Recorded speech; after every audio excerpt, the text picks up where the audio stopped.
बदलते भारत की शान।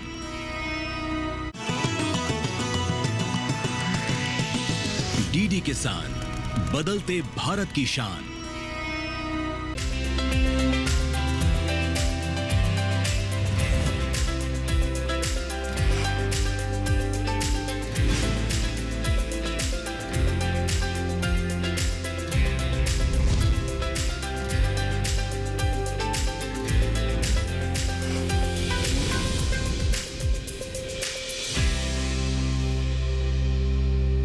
नमस्कार, दूरदर्शन किसान पर आप देखना शुरू कर चुके हैं कार्यक्रम सफल किसान और मैं हूं आपके साथ पुलकित शुक्ला।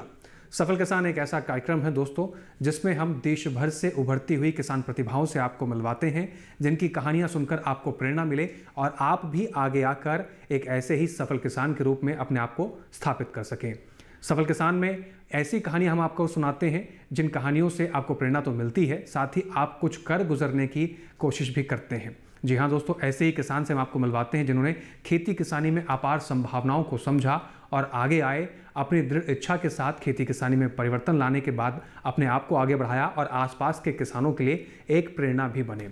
जी हाँ दोस्तों, तो इस सिलसिले को आगे बढ़ाते हैं और आज के सफल किसान की कहानी आपको सुनाने से पहले आपको बता दें कि ये सफल किसान एक पशुपालक हैं और हरियाणा भिवानी जिले से छपार गाँव से आते हैं। जी हाँ दोस्तों, हम बात कर रहे हैं शिवदर्शन मलिक की। शिवदर्शन मलिक एक पशुपालक हैं और शिवदर्शन मलिक ने अपने पशुपालन के क्षेत्र में न केवल कामयाबी हासिल की बल्कि प्राकृतिक रूप से गोबर का सही तरीके से इस्तेमाल कर अपने आप को एक उद्यमी के रूप में भी स्थापित किया है। जी हाँ दोस्तों, गोबर को इन्होंने दूध से भी ज़्यादा बेशकीमती बनाया। गोबर का इस्तेमाल ये अपनी बंजर ज़मीन में खाद और उर्वरक के रूप में भी करते हैं। साथ ही साथ इन्होंने गोबर के गोक्रीट बनाकर प्राकृतिक भवन का भी निर्माण किया है। इस कदम से इनके आसपास के क्षेत्र में इनका नाम भी हो रहा है और इनके कमाई भी बढ़ रही है। तो इस कार्यक्रम को आगे बढ़ाते हैं और जानते हैं शिवदर्शन मलिक के सफल किसान बनने की कहानी को और कैसे आप भी गोक्रेट बना सकते हैं और गोबर का सही रूप से इस्तेमाल कर अपनी आमदनी को बढ़ा सकते हैं। जानेंगे इस कार्यक्रम में जिसका नाम है सफल किसान।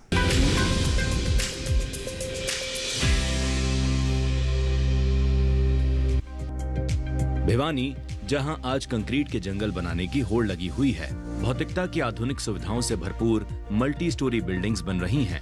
लोग आधुनिकता की दौड़ में भागे जा रहे हैं। क्षेत्र के किसान खेत में उगने वाले धान को लेकर बाजार में जाते हैं और वापसी में कंक्रीट के जंगल बनाने का सामान लेकर वापस आते हैं। इस स्थिति को देखकर गोवंश प्रेमी शिवदर्शन मलिक ने मडक्रीट भवनों की शुरुआत की है। केमिस्ट्री में डॉक्टरेट करने के बावजूद शिवदर्शन ने गोवंश के गोबर से बनी गोक्रीट और प्राकृतिक संसाधनों का उपयोग कर नेचुरल हाउसेस बनाने की एक मुहिम की शुरुआत की है। मेरा जो शैक्षणिक योग्यता है वो पीएचडी केमिस्ट्री में है। पीएचडी केमिस्ट्री के बाद जो मैंने शोध कार्य किए वो रिन्यूएबल एनर्जी पे किए और नेचुरल हाउसेस पे किए। मैं आज ये देख रहा हूँ कि जो सबसे ज़्यादा पैसा हम लगाते हैं वो अपने मकानों पे लगा रहे हैं और सबसे ज़्यादा तो प्रकृति को नुकसान पहुँचा रहा है वो भी हमारा भवन निर्माण सेक्टर ही पहुँचा रहा है। किसान, मेरे खेत के आगे जो रोड है उस पर मैं रोज़ देखता हूँ, सरसों कपास जो भी उनका उत्पाद है वो ट्रैक्टर ट्राली में लेके जाता है और फिर वो वापस उसके अंदर टाइल, पत्थर, लोहा, सीमेंट ये लेके आ रहा है। तो मैं ये चाहता हूँ कि किसान अपने घर को अपने खेत में ही उगा ले, अपने खेत के सामान से ही फिर वो घर बना ले। हमारे जीवन का आधार है अन्न और अन्न पैदा होता है मिट्टी में। फूड की जननी है धरती माँ, जिसे गोवंश के गोबर से बेहतर किया जा सकता है। प्राकृतिक संसाधनों और गोबर से बनी मडक्रीट से पर्यावरण का संरक्षण भी किया जा सकता है। जैविक और प्राकृतिक उत्पाद मानव स्वास्थ्य को बेहतर रखने के अलावा खेत की उर्वरा शक्ति को बनाए रखने में मददगार होते हैं। इसी सोच को आगे बढ़ाने के लिए शिवदर्शन ने मिट्टी और गोबर से बनी गोक्रीट से भवनों को बनाने की शुरुआत की, जिसके कई फायदे हैं। पिछले कई साल से शोध कर रहा हूँ। जैसे एक तरफ मेरे पास ये इस तरफ आप देख रहे हैं, ये तालाब की मिट्टी है और बायोमास है। तालाब की मिट्टी और बायोमास से भी मकान बनाया जा सकता है। मेरे पीछे आप देख रहे हैं ये सरकंडा है। सरकंडा भी हमारे खेत में ही होता है और सरकंडे से इस प्रकार से दीवार बना के और इसकी प्लास्टरिंग करके आराम से अच्छा मकान बनाया जा सकता है। मेरे इधर जो है ये ईंटें हैं, गोक्रीट की ईंटें हैं। गोक्रीट की ईंटों के लिए हमें गोबर की आवश्यकता पड़ती है। अगर हमें गोबर की आवश्यकता पड़ेगी तो हमें बैल की, गाय की, गोवंश की भी आवश्यकता पड़ेगी और फिर उसके गोबर से हम मकान बना पाएंगे। शिवदर्शन बताते हैं कि प्राकृतिक भवन कई प्रकार के होते हैं। इनमें पूरी तरीके से प्राकृतिक वस्तुओं का ही उपयोग होता है। गोक्रीट में अधिक मात्रा गोबर की ही होती है। भवन में लगने वाले सामान के हिसाब से ही निर्माण सामग्री बनाई जाती है। हाँ, ये जरूर है कि प्राकृतिक भवन बनाने में खेत में उगने वाले सामानों का ही उपयोग किया जाता है। जैसे मैंने बताया कि प्राकृतिक मकान कई प्रकार के होते हैं और हमने सबके ऊपर जो है उसके ऊपर शोध कार्य किया है। धान की जो पुराली होती है उससे भी विदेशों में मकान मैंने बनते देखे हैं और पुराली के मकान भी लोग बना रहे हैं। ये जो मेरे सामने है ये मेरे यहाँ के तालाब की मिट्टी है और तालाब की मिट्टी के अंदर मैंने जो मैं गायों को भूसा देता हूँ, गेहूँ का जो तूड़ा देता हूँ, उसको जो छान के नीचे जो रनी निकलती है वो इसके अंदर हम मिलाते हैं। 90% इसमें मिट्टी होती है, बाकी जो है रनी होती है। गाय, जी हाँ गाय, भारत की प्राचीन सभ्यता को स्वस्थ और समृद्ध बनाने वाली गाय। भारत को समृद्ध बनाने में गाय की महिमा अपार रही है। इसकी महिमा और महत्व को जानकर ही शिवदर्शन ने गोवंश को अपनाया। शिवदर्शन ने गोवंश के दूध से ज्यादा गोबर को महत्वपूर्ण मानते हुए गोबर को ही मुख्य उत्पाद माना और इस पर शोध किया। शिवदर्शन ने गोबर का इस्तेमाल कर प्राकृतिक भवन बनाया और इनमें इस्तेमाल किया मिट्टी और गोबर से बनी ईंट गोक्रीट का। गोक्रीट, जिसे उन्होंने खुद बनाया और प्रकृति के करीब रहने का निश्चय किया। कंक्रीट के बने भवनों की जगह गोक्रीट से बने भवन के बारे में शिवदर्शन बताते हैं। मैं यहाँ पे करीब 1.5 साल पहले आया था और यहाँ पे मैंने ये प्राकृतिक आवास गायों के लिए बनाया और अपने लिए बनाया। मेरा जो अध्ययन है वो प्राकृतिक भवन पर और गायों के ऊपर है और जो मैंने ये पाया अपने शोध में वो ये पाया कि जो दूध है वो गौण उत्पाद है और जो गोबर है वो मुख्य उत्पाद है। जैसे मेरे पास अब यहाँ पे 9 गोवंश हैं। 9 गोवंश में से सिर्फ 1 गोवंश मेरे को दूध देती है, बाकी जो है मेरे को ये दूध नहीं देती है। 1 बैल है, 3 बछड़े हैं, 5 गायें हैं। उनमें से 1 गाय दूध दे रही है, फिर भी मैं यहाँ पे बछड़े और बैल को रखे हुए हूँ। क्यों? क्योंकि जो गोबर है, गोबर का जो मैं मुख्य जो उपयोग कर रहा हूँ वो मैं भवन बनाने में कर रहा हूँ। कंक्रीट के भवन के बजाय प्राकृतिक गोक्रीट की ईंटों से बने भवन के फायदे बताते हुए शिवदर्शन कहते हैं कि इस प्रकार के भवन में बिजली की भी खपत कम होती है। इसे देखकर ही वे गोक्रीट के अलावा भवन निर्माण में इस्तेमाल होने वाली दूसरी वस्तुएं भी बना रहे हैं। इससे उन्हें फायदा हो रहा है। गोबर का जो उपयोग है मुख्यतः इस मौसम में, चमासे के मौसम में हम खाद के तौर पे करते हैं। और यहाँ पे मेरे यहाँ पे कुरड़ी नहीं है, मैं गोबर को शाम को अपने खेत के अंदर डाल देता हूँ। रात को यहाँ पे ज़मीन के नीचे से काले रंग के बूंद आते हैं, 2 से 3 घंटे में पूरे गोबर को खाद बना के धरती के अंदर वापस ले जाते हैं। यानी कि वो जो बूंद हैं वो मेरी धरती को उपजाऊ भी बना रहे हैं, उनको पोली भी बना रहे हैं। ऊपर नीचे जाता है तो मेरी धरती के अंदर प्रकाश भी जाता है, मेरी धरती के अंदर पानी भी जा रहा है, मेरी धरती के अंदर हवा भी जा रही है। तो ये जो बूंद हैं जिनका भोजन गोबर है, अन्य बहुत से ऐसे जीव हैं, सूक्ष्म जीव हैं जिनका भोजन गोबर है, वो गोबर से एकदम खाद बना देते हैं और मेरी धरती को ये उपजाऊ बना रहे हैं। जैसे ही अब मेरी धरती उपजाऊ बन जाएगी, मुझे और कुछ देने की ज़रूरत नहीं रहेगी। खाद का काम ये गोबर करेगा। जैसे ही दिवाली के बाद आगे सीजन आएगा तो मैं उससे गोबर से ईंटें बनाना शुरू कर दूंगा, गोबर से भवन निर्माण की सामग्री बनाना शुरू कर दूंगा। तो ये गायें जो है ये मुझे पाल रही हैं, गायें मेरी धरती को पाल रही हैं, गायें मेरे को दूध दे के पाल रही है, जो ये गोबर दे के मेरा घर बनवा रही है। भारत की समृद्धता प्राचीन काल से विख्यात रही है और यहाँ की कृषि पद्धति भी। प्राचीन काल से ही भारत के खेतों में गोवंश का बोलबाला रहा है। खेत और गोवंश एक दूसरे के पूरक माने जाते रहे हैं। गोवंश का गोबर और गोमूत्र का उपयोग खेत की उर्वरा शक्ति को बढ़ाने और उत्पादन को बेहतर बनाने में किया जा रहा है। मानव और खेत दोनों के स्वास्थ्य के लिए गोवंश का दूध और गोबर दोनों ही बेहतर हैं। इसे जानकर ही शिवदर्शन ने गोवंश को अपनाया और प्रकृति से जुड़ने का प्रयास किया है।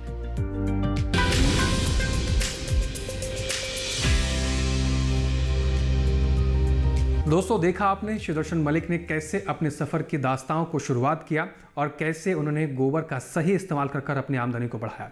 इसके साथ यहाँ वक्त हो गया एक छोटे से ब्रेक का। ब्रेक के उस पर हम आपको बताएंगे कि प्रकृति के करीब रहकर आप कैसे अपनी आय को बढ़ा सकते हैं। बने रहें और देखते रहें कार्यक्रम सफल किसान।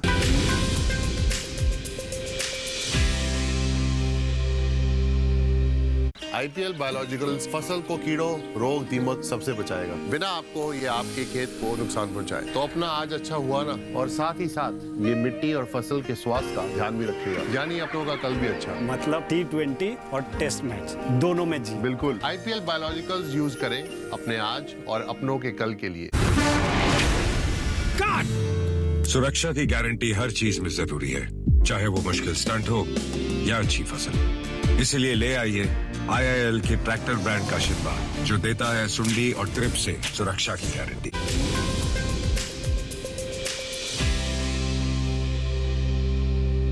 ब्रेक के बाद एक बार फिर से आप सभी का स्वागत है। आप देख रहे हैं कार्यक्रम सफल किसान। दास्तान को आगे बढ़ाते हैं और बात करते हैं उन लोगों की जो प्रकृति के करीब रहना चाहते हैं और कैसे करीब रहते हुए अपनी आमदनी को बढ़ा सकते हैं।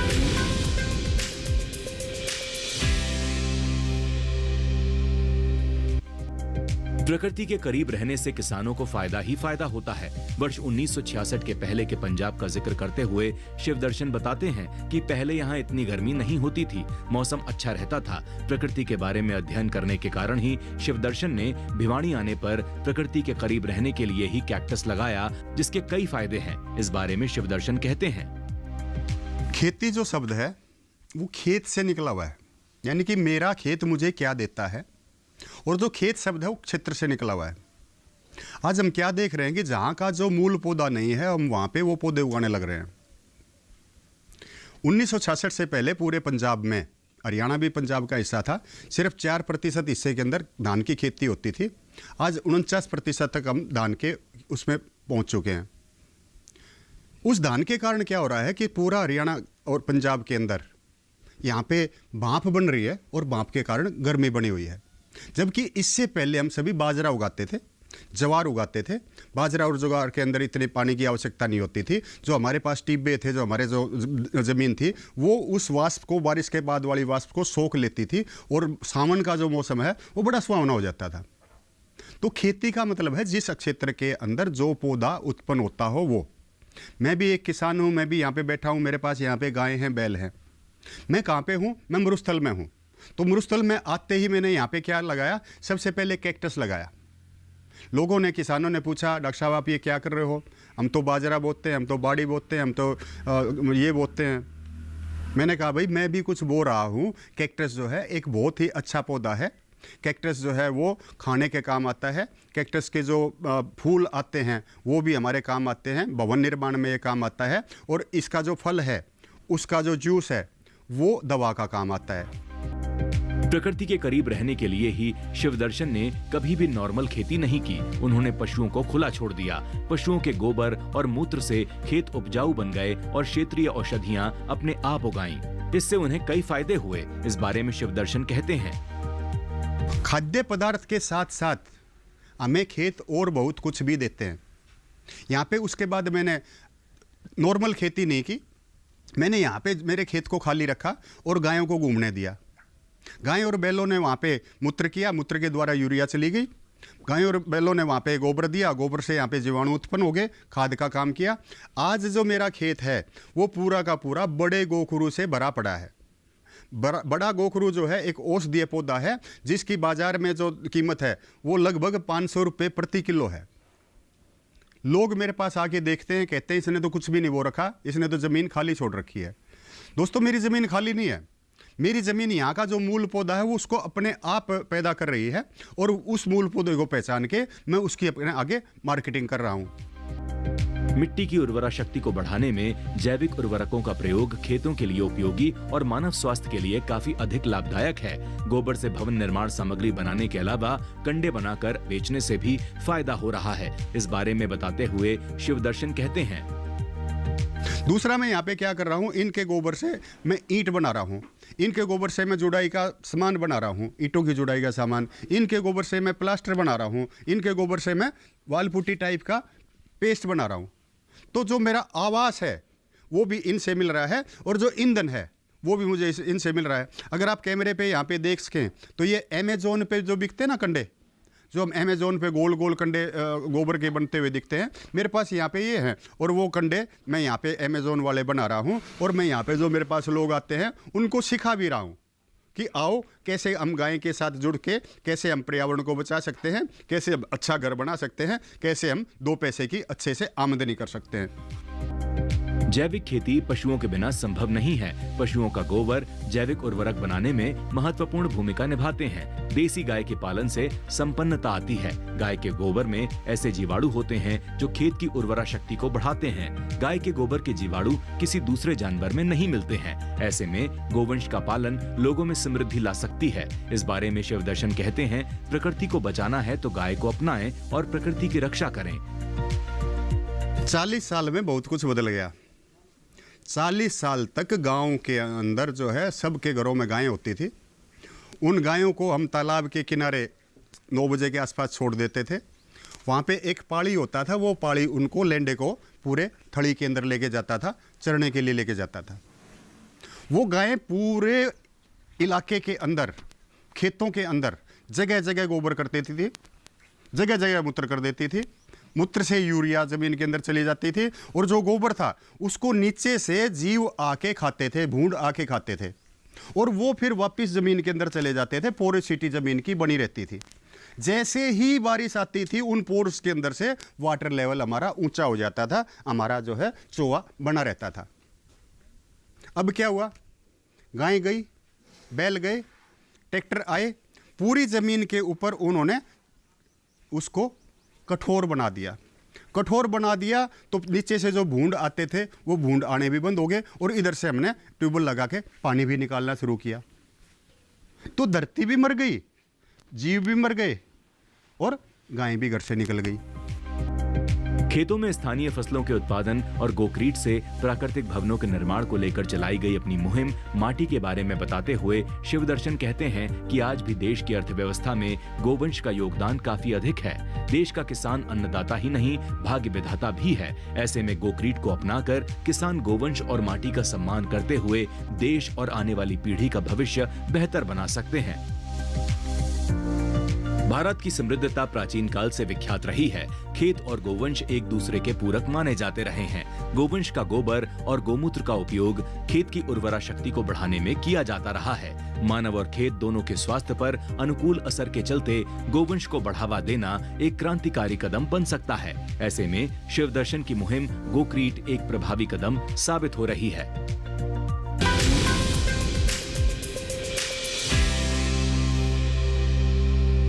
तो दोस्तों, आपने देखा कि कैसे प्रकृति के करीब रहकर आप अपनी आय को बढ़ा सकते हैं, जिसका रास्ता आपको शिव दर्शन मलिक जी ने बताया है। आगे बढ़ेंगे और आपको बताएंगे कि कैसे शिव दर्शन मलिक ने गोवंश को बढ़ाने के प्रयास किए हैं और साथ ही आसपास के क्षेत्र के लोग इनसे काम से प्रेरित होकर इनके काम को सीखने के लिए इनके पास आते हैं। बने रहें और देखते रहें कार्यक्रम सफल किसान। लौटते हैं एक छोटे से ब्रेक के बाद।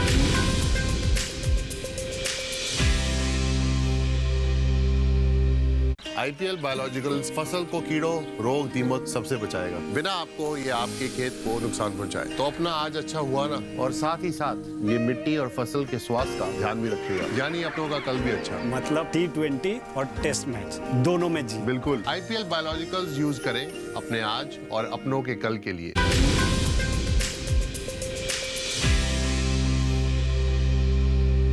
ब्रेक के बाद एक बार फिर से आप सभी का स्वागत है। आप देख रहे हैं कार्यक्रम सफल किसान।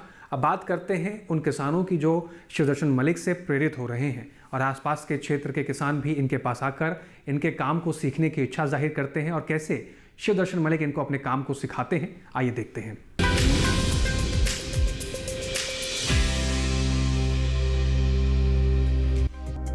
खेतों और भवन निर्माण में गोवंश के गोबर के इस्तेमाल से होने वाले प्राकृतिक फायदों को जानने और अपनाने के लिए कई लोग ट्रेनिंग लेने आते हैं। शिव दर्शन के गोक्रीट के बारे में जानकर पोरबंदर गुजरात से आए देवसीब कहते हैं, गोक्रीट कैसे बनता है, गोबर क्या है, गोधन क्या है, ये गोबर से ये कमरे मकान कैसे बनाए जाते हैं वो सब सीखने आया हूँ। माटी हमारा धन है, गोधन हमारा धन है। हम वापस इस दुनिया में वापस आ जाए, गांव में रहने लगें और अच्छा कमाने लगेंगे तो फिर से हम डेवलप हो जाएंगे और हमारा बहुत खर्चा बच जाएगा। मैं वहाँ पोरबंदर, मेरा 32 किलोमीटर पोरबंदर से छोटा सा गांव है, बापोदर गांव। मैं वहां जाके ये गौधन का पालने की कोशिश करूंगा, गौधन पालूंगा और इसमें से इकोनॉमी बढ़ाने की कोशिश करूंगा। और मैं पेड़ पौधे लगाता हूं। मैं बापोदर गांव में 3 तालाब है, वहां मैंने 1000 पौधे लगाए हैं। आज के दौर में ग्लोबल वार्मिंग से हर देश जूझ रहा है। ऐसे में गोवंश के गोबर से बने मकान गर्मी को कम करने में प्रभावी भूमिका निभा सकते हैं। इसके बारे में किसान सुरेंद्र लाखलान क्या कहते हैं? पिछले काफ़ी सालों से हम कुदरती खेती या प्राकृतिक खेती है वही कर रहे हैं, और जो रसायन है, पेस्टिसाइड है, वो मेरे को याद नहीं है कि हमारे घर में कभी यूज नहीं हुआ।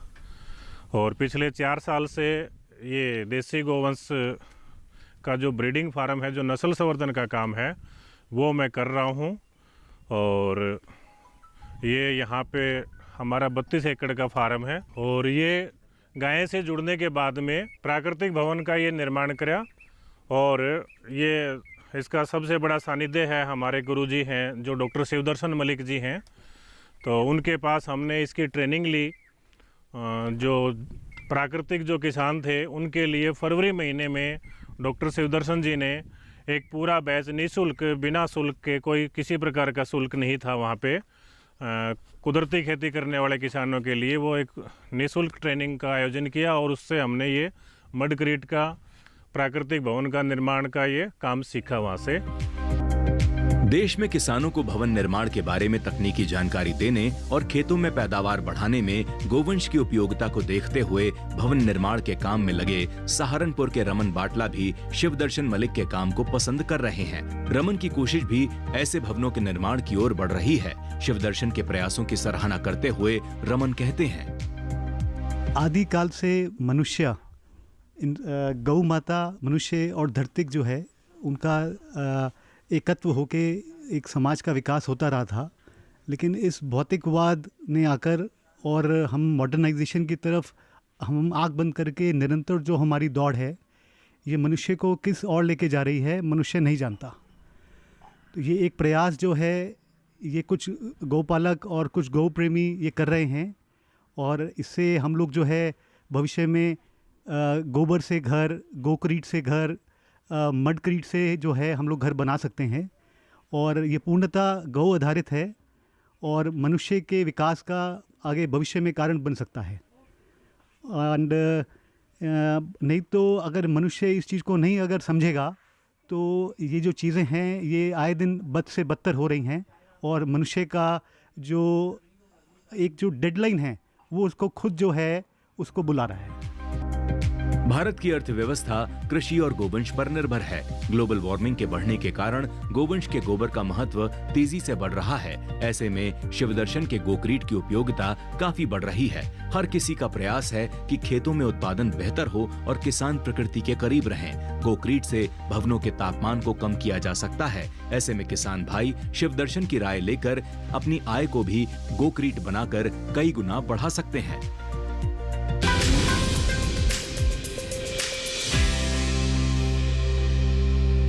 तो दोस्तों, देखा आपने कैसे शिवदर्शन मलिक ने गोवंश और पशुपालन से जुड़कर न केवल अपने गोवंश को बढ़ाया, अपने गोवंश से किस तरीके से वो लाभ लेते हैं इसके बारे में भी हमने आपको जानकारी दी। और साथ ही साथ शिवदर्शन मलिक ने प्राकृतिक रूप से उपलब्ध हो रहे गोबर को किस तरीके से उद्यम के रूप में स्थापित किया और कैसे एक उद्यम का एक रास्ता बनाया और आज एक सफल किसान के रूप में, एक सफल उद्यमी के रूप में अपने आप को स्थापित कर चुके हैं। आपने देखा कैसे गोबर दूध से भी ज़्यादा बेशकीमती हो सकता है और कैसे गोबर का किन किन चीज़ों में प्रयोग किया जा सकता है और कैसे इस गोबर से आपकी आमदनी भी बहुत तेज़ी से बढ़ सकती है। आज के इस कार्यक्रम में बस इतना ही। हम आपसे यही अपील करते हैं हर बार कि हमारे इस कार्यक्रम से आप प्रेरणा लें और एक अपने आप को भी सफल किसान के रूप में स्थापित करें। सफल किसान के इस कार्यक्रम से जुड़े आपको कोई भी जानकारी या कोई भी सुझाव आप हम तक पहुंचाना चाहते हैं तो आप हमें पत्र लिख सकते हैं। हमारा पता है सफल किसान, कमरा नंबर 77, CPC दूरदर्शन, खेलगांव, नई दिल्ली 110049। आप हमारी ईमेल आईडी नोट कर लीजिए। हमारी ईमेल आईडी है safalkisan@gmail.com। आपके पत्र और आपके ईमेल्स हमें इस कार्यक्रम को और बेहतर करने में काफ़ी मददगार साबित होते हैं। आज के इस कार्यक्रम में बस इतना ही। फिर से हाजिर होंगे नई कहानी के साथ, नई प्रेरणादायक कहानी के साथ, नए सफल किसान के साथ। आप बने रहें DD किसान के साथ, सीखते रहें, आगे बढ़ते रहें और हमें दीजिए इजाज़त। नमस्कार।